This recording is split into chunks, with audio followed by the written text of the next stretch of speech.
Shalom saudaraku, kita kembali mengikuti Abam. Ini episode 939 dan saya didampingi oleh Bapak Pendeta Yehuda. Mari Pak, kita mulai. Baik Pak. Yang pertama dari seorang wanita usia 44 tahun, menikah memiliki 2 orang anak. Shalom Pendeta Erastus bersama tim Abam. Terima kasih atas jawaban pertanyaan saya di Abam 927 baru-baru ini. Di mana pertanyaan saya yaitu bagaimana cara mengubah suamiku selain berdoa. Bapak menjawab, kamu harus berubah total dulu baru suamimu berubah. Terima kasih Pak, jawaban yang sangat baik dan membuat saya bangkit untuk mencari Tuhan dengan segenap jiwa. Dan jawaban terakhir mengenai kelanjutan pembangunan rumah saya, jawaban Pak Erastus sangat luar biasa. Untuk apa ngotot punya rumah baru kalau suami tidak berubah? Terima kasih Bapak Erastus, Bapak Rohaniku. Jawabannya membuat saya lega dan bangkit mencari Tuhan. Di sini yang saya mau tanya, apakah saya bisa meminta buku-buku Suara Kebenaran Injil dari Pak Erastus, buku Kenosis dan Monoteisme? Kalau diberikan nanti alamatnya saya kirim melalui WhatsApp. Terima kasih Bapak Erastus bersama tim Abam, Tuhan memberkati. Jadi kita seringkali ya mendapat pertanyaan dari orang yang sama dengan pertanyaan yang beda. Juga ucapan terima kasih. Kita harus tetap rendah hati. Kita bersyukur karena Tuhan memberikan berkat melalui jawaban-jawaban yang kita berikan kepada mereka yang bertanya di Abam. Kiranya Tuhan terus memberkati Abam supaya menjadi berkat bagi banyak orang. Bagi ibu ini kita kirim buku-buku kita. Buku Kenosis, Monoteisme dan Logos sudah sampai bab 7. Kalau apa itu tolong diberikan PDF saja, enggak apa-apa. Belum jadi buku, kita tetap berikan PDF. Kita taruh di website supaya tahu bahwa ini loh aslinya, supaya kalau mereka rubah nanti, kita akan tunjukkan yang asli ini.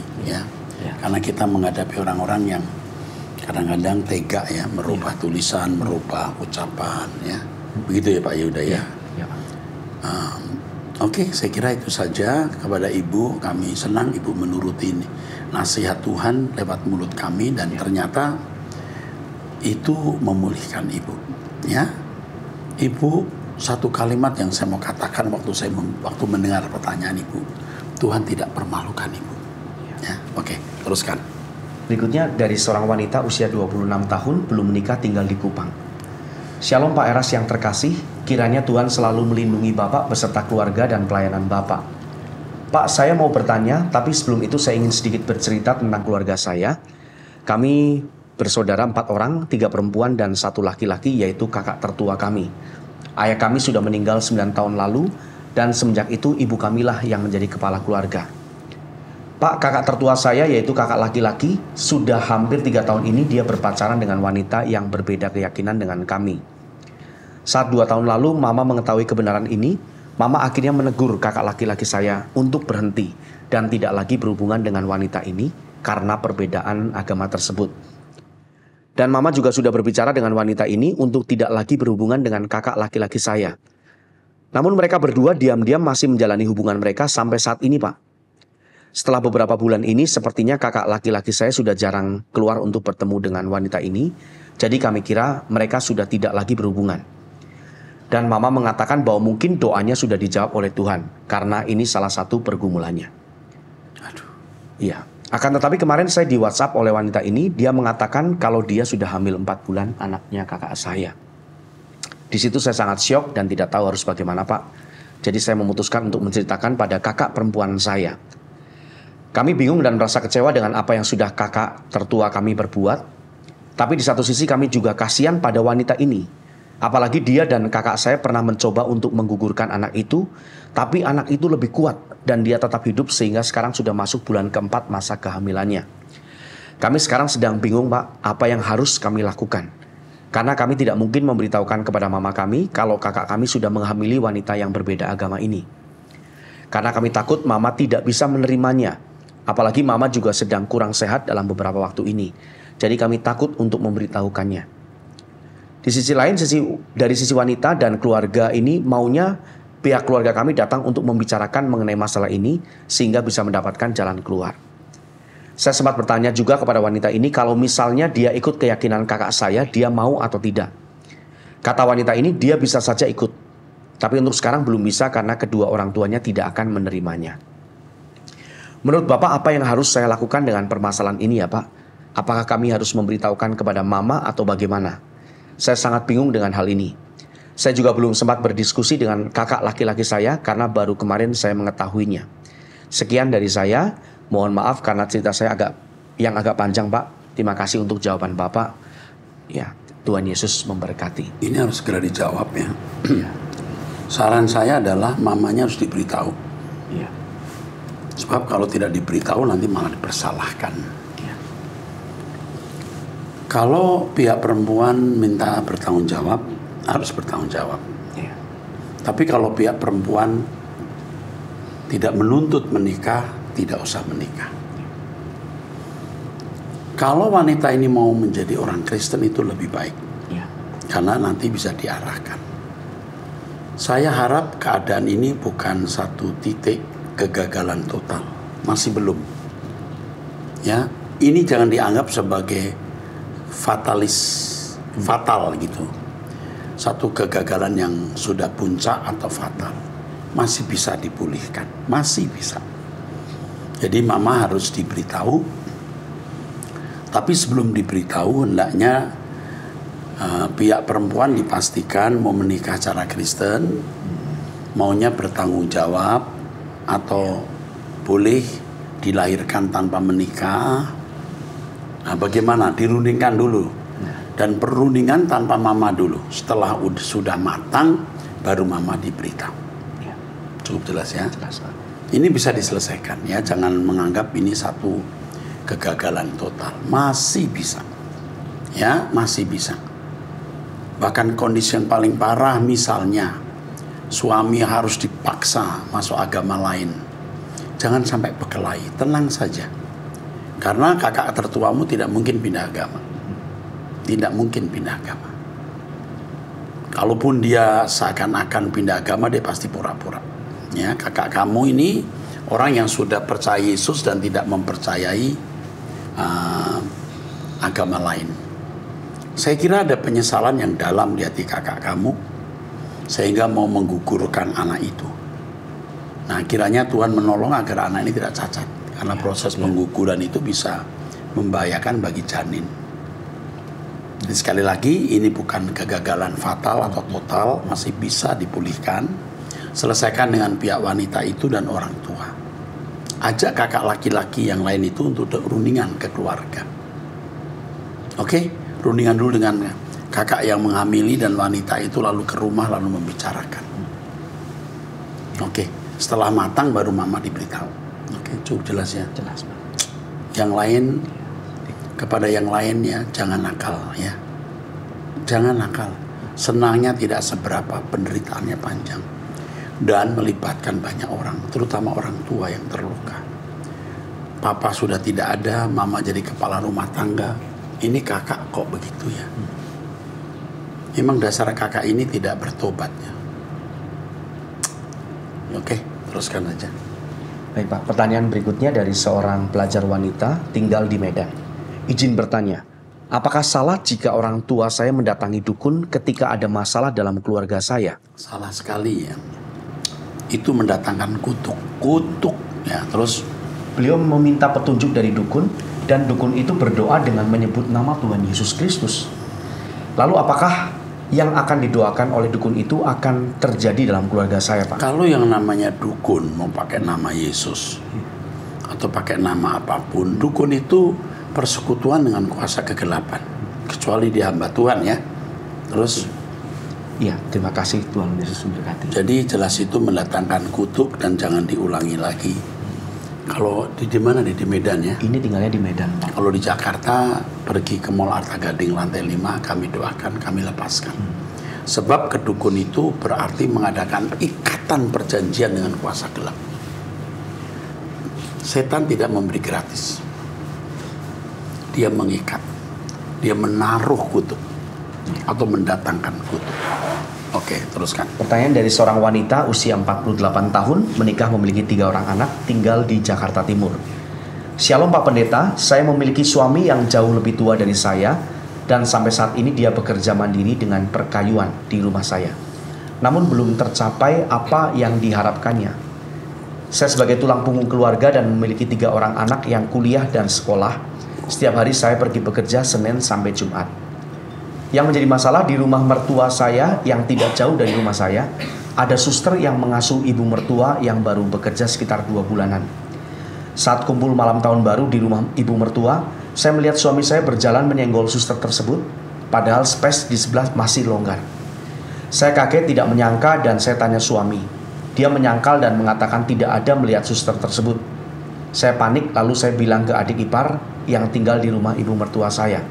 Namun dia mengatakan tidak ada kejadian tersebut setelah menanyakan ke suster tersebut. Yang menjadi mengganggu pikiran saya, setiap suami melihat suster tersebut seperti bernafsu dan suster tersebut kelihatan lincah jalan bolak-balik ke sana ke sini. Sampai saat ini saya sudah bilang ke suami supaya matanya tidak jelalatan, namun bila ada pertemuan keluarga, suami saya tetap saja memandang suster tersebut dengan pandangan yang dalam. Dan suster tersebut juga melirik-lirik suami saya. Apakah tindakan yang harus saya lakukan ketika melihat kelakuan suami dengan suster pengasuh ibu mertua saya? Saya ada firasat yang tidak benar antara mereka berdua. Suami saya anak laki satu-satunya di lingkungan keluarganya. Dia memiliki saudara perempuan sebanyak 8 orang. Terus suami seolah-olah saya berhalusinasi dan keluarga juga tidak ada yang percaya. Namun setiap kali suami memandang suster tersebut dengan tatapan yang dalam, namun bukti konkret saya tidak punya. Suami juga menyangkal tidak memiliki nomor kontak suster tersebut. Sampai saat ini suster tersebut baru bekerja 4 bulan dan keluarga pihak suami sangat senang dengan suster tersebut karena cocok dengan ibu mertua saya. Dia sabar, asal suster tersebut dari Cianjur. Mohon doa dan solusinya, Pak. Saya sering menangis bila habis ketemu keluarga karena suami seperti tidak peduli dengan saya. Dia bebas saja memandang si suster dengan intens. Terima kasih, Tuhan Yesus memberkati. Sebagai tambahan, suami dan ibu mertua serta suster sudah beberapa kali berobat kontrol ke rumah sakit. Mereka pergi bertiga. Mertua saat ini umurnya 94 tahun. Ibu harus tenang. Suami jauh lebih tua, itu jauh lebih dari 10 tahun, 15 atau 20 atau berapa ya. Tapi paling tidak umurnya 50 tahun ya. Iya. Betul nggak? Istrinya 48. Iya, maksudnya paling tidak itu 50 tahun, paling sedikit. 55 lah, 60 ya. Iya. Tapi kalau saya kira sekitar 60 umurnya pria ini. Kalau masih senggol-senggol orang ya mungkin saja ada puber kedua. Tetapi kan kita baru mendengar dari satu pihak nih. Iya. Yang saya bisa sarankan adalah ibu tenang saja. Kalau memang itu tikus mati, nanti busuknya kecium, ya. Kalau itu bangkai, itu nanti akan kecium. Kalau itu ada api, asapnya keluar. Ibu jangan gusar, upset, sampai nangis sendiri. Ibu menyiksa diri dan bodoh. Ibu tenang, seakan-akan tidak pernah terjadi hal itu. Ibu bawa kepada Tuhan. Bu, saya kasih tahu ya, kita tidak bisa mendesain hidup menjadi seperti yang kita inginkan. Setiap hal bisa terjadi, semua kejadian bisa berlangsung di luar kontrol kita. Yang aman adalah kita bergantung kepada Tuhan, menanti-nantikan Tuhan. Seperti yang sering saya ajarkan, menanti-nantikan Tuhan. Doa pagi bersama saya, doa bersama di Jumat, mendengarkan khutbah, cari Tuhan, biar Tuhan menjadi pembela. Kalau ibu mau membela diri sendiri, nggak akan bisa. Ya, apalagi dia laki-laki. Biar Tuhan yang beracara atau berurusan dengan dia. Oke, amin. Oke, teruskan. Dari seorang pria usia 45 tahun, menikah, memiliki 4 orang anak, tinggal di Jakarta.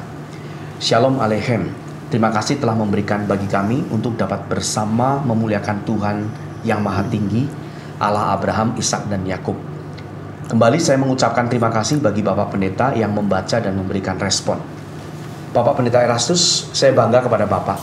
Sekalipun tak dapat bertatapan secara langsung, melainkan hati kita tertuju kepada Elohim Yahweh yang mulia. Amin.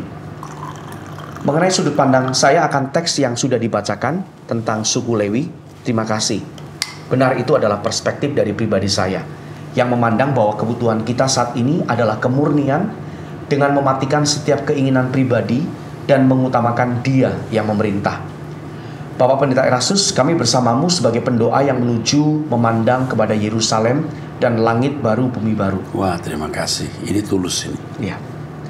You are not alone. We are here with you. Praise, worship Him. Ya. Amin. Terima kasih. I love you too. Terus. Ada catatan tambahan. Dapatkah Bapak Pendeta Erastus berdoa bagi kami? Kami adalah orang yang hidup di jalan-jalan Jakarta. Sebagian besar kami adalah tunawisma dan kami senantiasa berkumpul. Bahkan ada di antara kami berbeda keyakinan agama.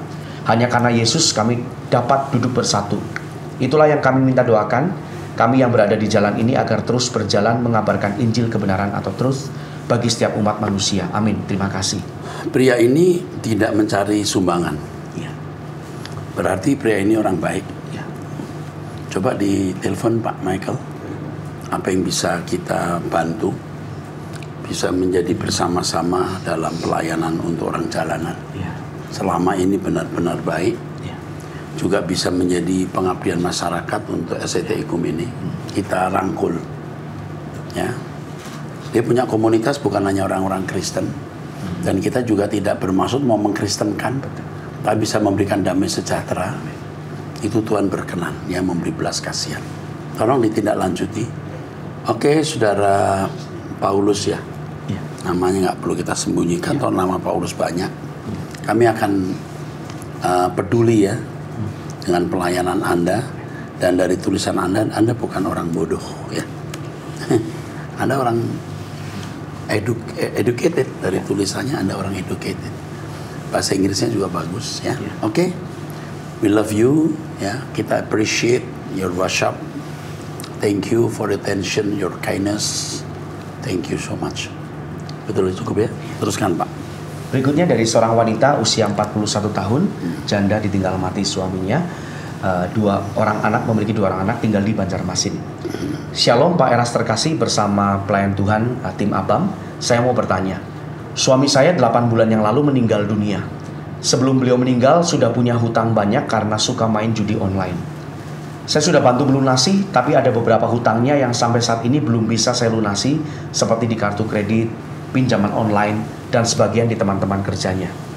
Karena saya hanya karyawan biasa kerja di toko, anak saya yang pertama baru kelas 6 SD, dan yang kedua 8 bulan. Waduh.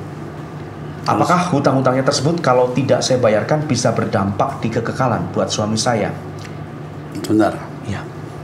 Apapun akan berdampak kalau tidak diselesaikan. Jadi kalau hutang-hutang ini memang tidak bisa dibayar karena tidak punya, ya mungkin nggak masalah.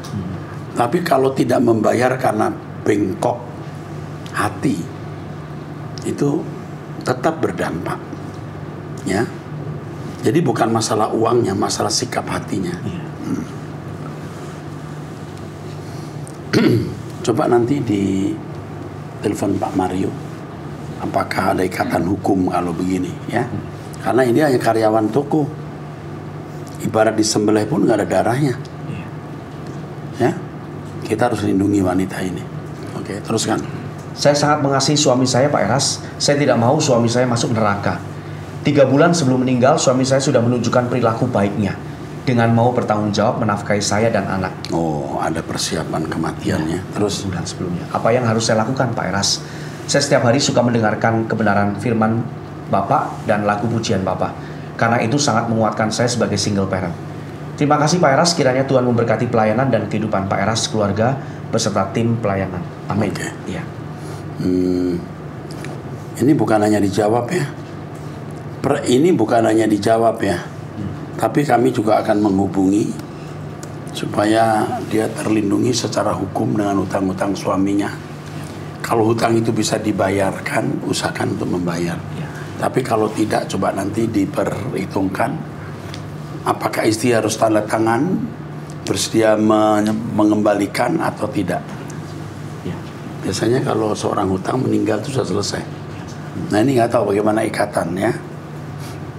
Kalau ada rumah dijaminkan atau apa jadi masalah ya. Tapi tolong dihubungi atas nama Abam ya Pak. Pak Mario atau Pak Ara. Mario boleh. Oke. kita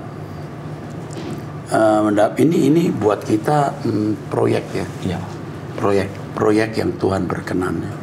Single parent seperti ini dan dia punya anak masih kelas SD lalu umur 8 bulan. Aduh. Siapa yang peduli ya kalau bukan kita ya. Oke, teruskan. Berikutnya dari seorang wanita usia 35 tahun, menikah, memiliki 2 orang anak, tinggal di Jakarta Barat. Ya. Shalom Pak Eras. Pak, setelah mendengar khotbah Bapak mengenai logos, bahwa Allah berbeda dengan Tuhan Yesus. Kadang saya bingung ketika berdoa. Jika saya berdoa, saya pasti berdoa kepada Bapa, dan dalam waktu yang sama saya juga berdoa kepada Yesus. Ya, enggak apa-apa. Terus? Kadang saya agak ragu-ragu memanggil Yesus pakai sebutan apa? Tuhan. Ya. Yesus itu Tuhan. Dia juga Allah kita, tapi bukan Allah Bapa. Terus? Apakah saya boleh memanggil Yesus Bapa dan Raja juga? Bukan, Yesus tidak Bapa. Yesus Raja kita. Yesus itu yang sulung. Ya, terus? Apakah juga bisa dengan sebutan Maha? Yesus Maha jika dihubungkan dengan kuasa yang diberikan kepadanya, baik di langit dan di bumi. Ya. Tapi tidak Maha melampaui Allah Bapa. Terus? Ya. Sebaiknya saya berdoa kepada Yesus untuk hal-hal apa saja ya Pak? Apa saja, karena dia Tuhan kita, Raja kita. Terus? Kemudian apakah perbedaan peran Bapa dan Yesus di sorga? Allah Bapa itu sumber berkat. Yesus hanya jalannya. Ya. Allah Bapa yang punya kuasa kemuliaan kerajaannya, Yesus jalannya. Atau Yesus juru syafaat yang mengantar kita kepada Bapa. Alkitab yang berkata begitu, bukan saya. Oke, terus? Apakah ketika saya berdoa kepada Bapa, Yesus dan seluruh penghuni surga juga mendengarkan doa saya? Sangat mungkin. Ya. Sangat iya. Tapi perlu diketahui, ya sangat mungkin, tapi juga tidak saya pastikan karena yang meliputi jagat raya ini hanya Roh Allah. Ya. Tetapi Yesus bisa tahu karena dilingkan dengan Yesus yang menerima segala kuasa di surga dan di bumi. Itu mudah. Ya sekarang kita pakai bahasa aja bisa dilingkan. Ya. Oke, teruskan.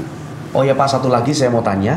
Jika Yesus pada waktu di dunia adalah 100% manusia, kenapa masih butuh orang percaya untuk membuktikan bahwa iblis bersalah? Justru dia menjadi manusia 100% supaya bisa membuktikan sebagai anak Allah dia taat kepada Bapa. Ya, betul nggak? Ya. Justru itu. Terus?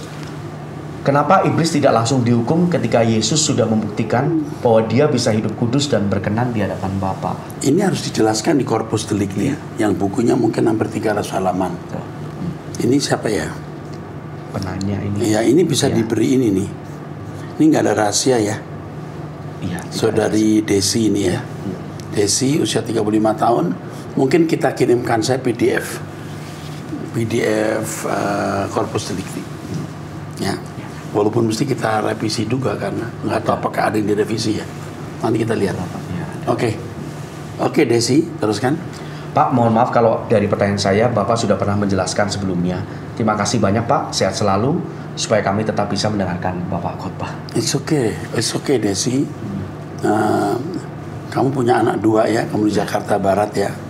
Nanti satu kali kamu kalau datang ke Rehoboth, entah di Pluit, Gajah Mada atau di Harta Gading, kita bisa ketemu. Tapi yang jelas untuk PDF-nya Corpus Delicti kita berikan kepada Desi. Oke? Yuk, teruskan. Dari seorang wanita usia 29 tahun menikah tinggal di Jakarta. Shalom Bapak Erasus dan semua tim Abang. Ini panjang sekali loh. Iya. Nah, nggak apa-apa, teruskan. Saya ada dalam dilema bagaimana memperlakukan bapak saya. Saya akan coba membuat cerita yang singkat.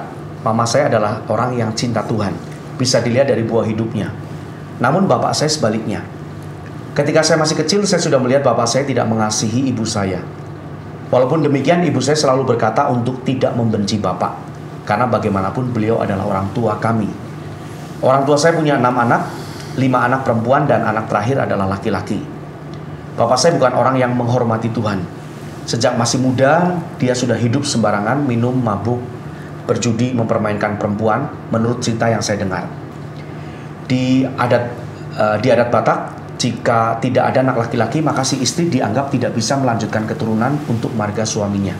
Sehingga kami anak-anak perempuannya seperti tidak dianggap. Anak pertama sampai anak kelima dari orang tua saya adalah perempuan semua. Ketika ibu saya hamil anak ke-6 atau anak yang terakhir, ibu saya bergumul kepada Tuhan.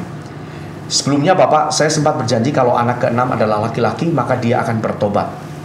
Saat itu ibu saya bergumul, ternyata lahirlah anak laki-laki. Namun setelah adik laki-laki saya lahir, bapak saya masih belum menunjukkan perubahan. Iya, karena pertobatan itu komitmen, sedangkan perasaan waktu dia janji itu situasional. Iya. Dan banyak kejadian seperti ini, ya. Bahaya loh janji yang tidak dipenuhi itu. Saya melihat seumur pernikahan ibu dan bapak saya, ibu saya tidak pernah diperlakukan baik. Bapak hanya menghabiskan uang untuk dirinya sendiri dan sering menuntut ketika keinginannya tidak dipenuhi. Dia hanya merasa hidup jika minum-minum dan berkumpul bersama teman-temannya. Dan beliau tak jarang menghabiskan uang untuk itu. Dia berladang dan menghasilkan uang sebagian besar untuk memenuhi kepuasannya seperti minum, merokok, berjudi, traktir teman-temannya, dan tidak terlalu memikirkan soal penghidupan anak istrinya. Iya, mestinya pria seperti ini nggak usah menikah ya. Ya. Dia menikah menyiksa wanita itu istrinya dan anak-anak ya. Ya, kalau binatang saja bisa ngurus anak-anak, kalau sampai ada manusia tidak bisa mengurus anak-anak, ya mestinya dia tidak perlu jadi manusia. Ya. Terus, ibu saya seorang guru PNS dan menurut penilaian saya sangat bijak dalam mengatur keuangan. Dia memang tidak punya barang mewah, baju sederhana, rumah sederhana. Mungkin itulah sebabnya 6 orang anaknya semua bisa kuliah. Walaupun memang ada yang beasiswa, jadi ibu sangat terbantu. Namun kami bertumbuh tanpa kehadiran figur bapak. Dengan segala peristiwa berpuluh tahun itu, ibu saya masih terus mempertahankan rumah tangganya. Walaupun kekerasan fisik dulu pernah terjadi beberapa kali, verbal abuse, ancaman masih sering terjadi. Dalam pikiran saya sering muncul untuk lebih baik tidak ada bapak daripada melihat ibu tersakiti. Rasanya lebih baik mereka pisah saja daripada di rumah itu tidak ada ketenangan. Namun ibu saya memilih untuk tetap bersama dan sehari-hari masih melayani bapak dengan baik. Walaupun mereka sudah belasan tahun pisah kamar. Mungkin karena trauma yang membuat ibu saya tidak mau lagi tidur berdua. Saat ini ibu sudah pensiun dan bapak tidak punya tenaga sekuat dulu untuk mengusahakan tanah. Uang pensiun ibulah yang memenuhi kebutuhan mereka sehari-hari dan masih tercukupkan. Namun beberapa minggu lalu ibu bercerita bahwa bapak masih seperti dulu. Suka meminta uang untuk minum, kalau nggak diberi ribut besar. Sejujurnya ibu mengeluh bukan soal uang yang selalu diminta, tapi manfaat dan penggunaan uang itu. Sejujurnya ada niat hati untuk memberi kepada bapak walaupun tidak banyak. Namun saya sudah lihat dan pelajari setiap kali beliau diberi uang, dia akan mabuk dan selama uang ada di tangannya, dia akan mabuk dan cari ribut setiap malamnya. Jangan memberi uang kepada pria seperti ini. Ya, terus. Jika saya tidak memberi uang, maka kita akan dibilang anak tidak tahu diri, percuma ke gereja, percuma bertuhan. Justru kalau ngasih uang ke orang tua yang untuk mabuk, itu anak tidak tahu diri. Jangan beri uang. Terus. Kalau kita beri uang, dia akan mabuk dan malamnya akan ribut dengan ibu saya. Kita bukan tidak ingin memberi uang, Pak. Kalau uang itu dipergunakan untuk membeli sesuatu yang membuat tubuhnya sehat, kita akan memberi. Ya, tapi pria ini nggak akan lama. Nggak akan lama. Terus. Tapi uang yang kita beri selalu dipergunakan untuk mabuk-mabuk dan 90% akan mencari gara-gara dengan ibu saat dia dalam keadaan mabuk. Iya. Hampir semua kita tidak dekat dengan bapak, semua dekat dengan ibu saja. Walaupun demikian, kalau kita sedang pulang kampung ke rumah orang tua, kita tetap ngobrol dengan bapak, walaupun kita selalu nggak nyaman dengan kata-kata dan sikapnya terhadap ibu. Maaf Pak, cerita saya cukup panjang. Saya yang bingung bagaimana menolong atau menghibur ibu saya, dan bagaimana memposisikan diri saya sebagai anak terhadap bapak saya. Saya ingin sekali punya bapak seperti Pak Eras, namun rencana dan kehendak Tuhan harus terus berjalan untuk menjadikan anak-anaknya semakin indah menurut kebijaksanaannya. Terima kasih Bapak dan tim sudah bersedia membaca serta memberikan pandangan terhadap dilema yang saya hadapi. Bapakmu itu hanya menjadikan ibumu ATM, lalu mesin seks. Dia tidak layak jadi bapak. Dan menurut saya ya, kemungkinan besar ya, tidak mutlak. Bapakmu udah nggak bisa selamat. Dengan usia 50 lebih ini, 60-an. Dengan kondisi ini, sudah sulit. Dan tidak bisa tidak karena setiap orang harus bertanggung jawab atas keputusannya sendiri ya. Kalau tidak lama kemudian hari bapakmu meninggal dunia, kamu harus relakan dia. Kamu bersyukur dihadirkan di dunia cukup, tapi tidak mengharapkan figur ayah. Dan tidak punya figur ayah juga tidak apa-apa, karena Allah Bapa di surga jadi figur ayah kita bersama. Kalau mungkin ibu kamu bawa ke Jakarta. Kalau mungkin kau pisahkan ibumu dari bapakmu, supaya bisa menikmati hari tuanya dengan indah.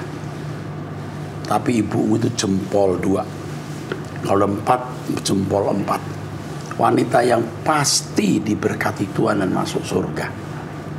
Kalau kamu tidak bawa ibumu ke Jakarta, ya kamu tunggu saja bapakmu dipanggil pulang atau meninggal dunia. Jadi sikap yang baik yang kamu sudah lakukan terus, ya. Kalau memberi uang ke ibu, jangan bapakmu tahu, dan jangan memberi uang kepada bapak jika itu untuk minum. Kalau bapak berkata, kenapa anak tidak berbakti kepada orang tua, kamu beritahu bahwa justru kami berbakti, Pak, sebab jikalau bapak dikasih uang untuk mabok, kami merusak bapak. Ya, saya kira itu saja. Dan ternyata kamu dibesarkan juga oleh seorang ibu, bukan bapak yang justru malah sebenarnya menghancurkan ibu dan anak-anaknya. Ya, saya kira itu ya. Ini jadi kita jadi nggak suka nih baca begini nih, ya. Dan mengenai saya jadi amang kamu, ya saya amang kamu. Nah, setia datang, kalau kamu bisa datang, datanglah ke Rehoboth. Ya, kami akan jadi amang kamu dan selama-lamanya kita bersama nanti di langit baru, bumi baru. Hidup ini tragis, tidak harus mesti punya ayah. Kalau seperti kamu, ya ternyata punya ayah yang tidak layak, tidak pantas jadi ayah, kita punya Bapak di surga, ya. Sampai jumpa di episode 940. Tuhan memberkati.